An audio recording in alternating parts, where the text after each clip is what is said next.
My name is Roger Veer. I'm a Bitcoin evangelist. I've been involved in Bitcoin a little over 3 years now. I've invested in over a dozen different Bitcoin startups, including BitPay.com, blockchain.info, Kraken, and a whole bunch of others.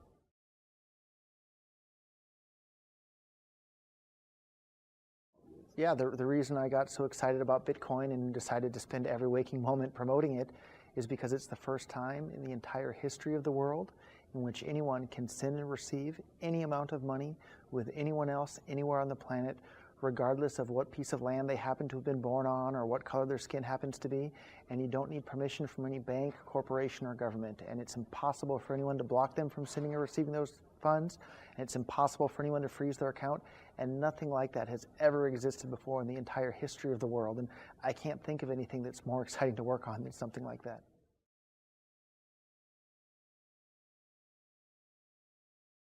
So the problem with central banking is that at any time, for any reason, the central banks can print as much money as they want.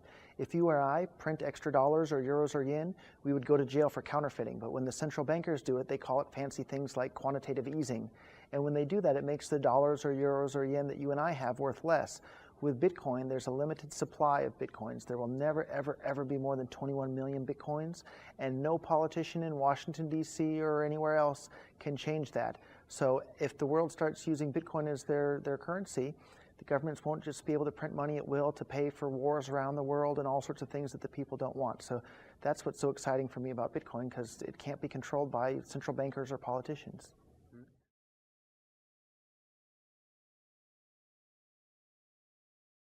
The US dollar, the government's just printing dollars like crazy, so the value of each of the dollars that we have is worth less because of all that inflation caused by their printing.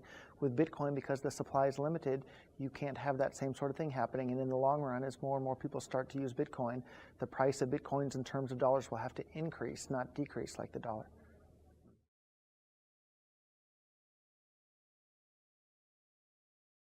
I wouldn't go so far as to call banks evil, but what is evil is when the banks and the governments team up together, and then the government just prints a whole bunch of money and gives it to the banks, and it makes the money that all the individual people have worth less. And with Bitcoin, those sorts of bailouts and that sort of manipulation can't happen, and that's why the world will be a much, much, much better place once everyone's using something like Bitcoin as the default currency.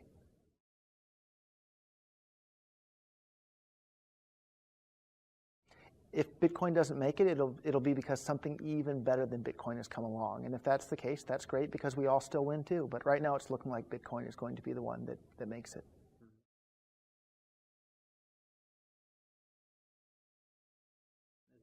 Sure. Remittance companies usually will charge people 5, 10, 15, even 20% to send money. With Bitcoin, you can send $1 or $1 million worth of value anywhere in the world. You can do it for free. Or you can pay the Bitcoin network fee, which is still just around a penny. So any amount of money anywhere in the world, basically for free with Bitcoin. You can't do that with dollars or euros or yen or anything else. And that's what's so incredibly exciting about Bitcoin. And there's nothing that the big banks or politicians can do to stop it.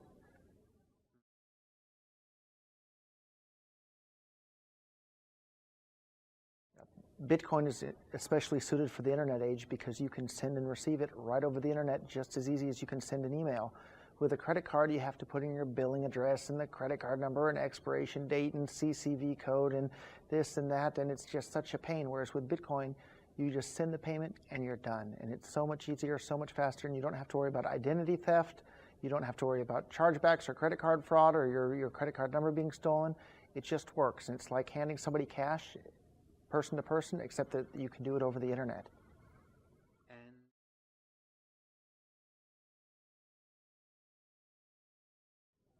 Merchants love Bitcoin because they don't have to pay any of the fees to the credit card companies. They don't have to worry about chargebacks. They don't have to worry about any of the things that go on with traditional credit card payments. So it's a much safer thing for the merchant. It's a much safer thing for the customer, and they can accept payments from anyone, anywhere on the planet with no risk of fraud. You can't do that with credit cards. With my business that I was involved in before, every single day we would have people with stolen credit cards from different places around the world trying to buy stuff from us, and it would suck up so much time trying to determine which orders were real and which ones weren't. If a customer pays in Bitcoin, we know 100% for sure their payment is good, and that's just, head and shoulders better than credit cards.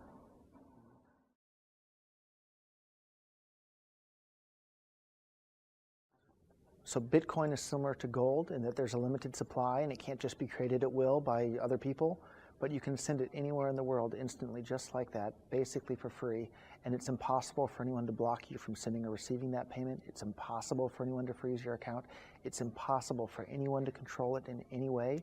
And because that supply of Bitcoin is limited, as more and more people start to use it and the demand for Bitcoin increases, but the supply stays the same, the price of Bitcoins in terms of dollars or euros or yen will have to increase in order to accommodate that additional demand. So when I first heard about Bitcoin a little over 3 years ago, one Bitcoin was less than 10 cents. Today, one Bitcoin is nearly $1,000 each.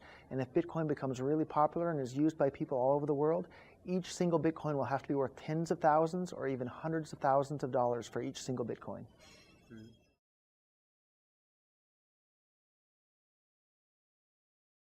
So if Bitcoin becomes popular and people are using it all over the world, in 5 years from now, each single Bitcoin will have to be worth potentially hundreds of thousands of dollars each.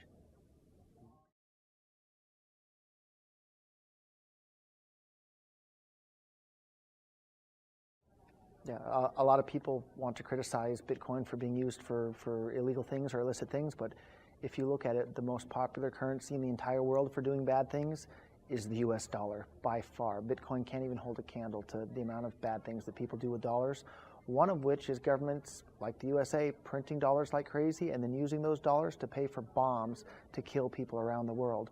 Bitcoin is the currency of peace. The US dollar is the currency of wars around the world, and I'm in favor of peace, and that's why I use Bitcoin.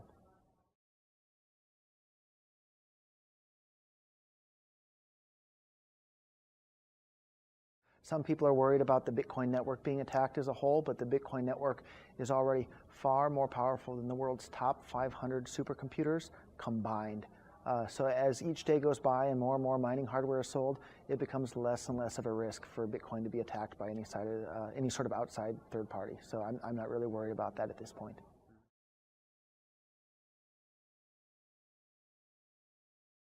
The reason that Bitcoin is so trustworthy is because the software code is open source. That means anybody can read the software code, and you don't have to believe me or somebody else or whatever. Anybody with programming skills can read the software code and see exactly how Bitcoin's going to behave. You don't have to trust some CEO or some politician telling you. It's right there in the code for anybody in the entire world to read, and that's what makes Bitcoin so trustworthy. Look closely.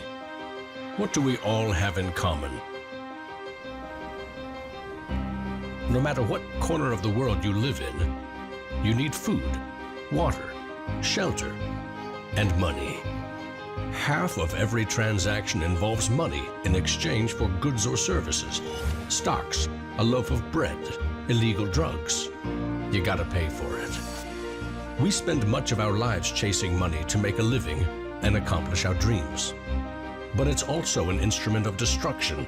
Some might say evil, driving criminals to lie, steal, and even murder. The existing banking system extracts enormous value from society, and it is parasitic in nature. Money is a catalyst for the worst and the best of human endeavor. Before civilization, we created currency, fuel for wars, the path to power, champion and enemy of innovation. Money is so integral to our society and our global economy that its true nature remains a mystery to most. This is the story of money, perhaps the end of money as we know it. No matter how fat your bank account or how thin your wallet, to us it's all cold hard cash. There are some who want to kill it. Get rid of it. Burn your dollars, your euros, your yen, and transform every penny you have into ones and zeros, digital currency.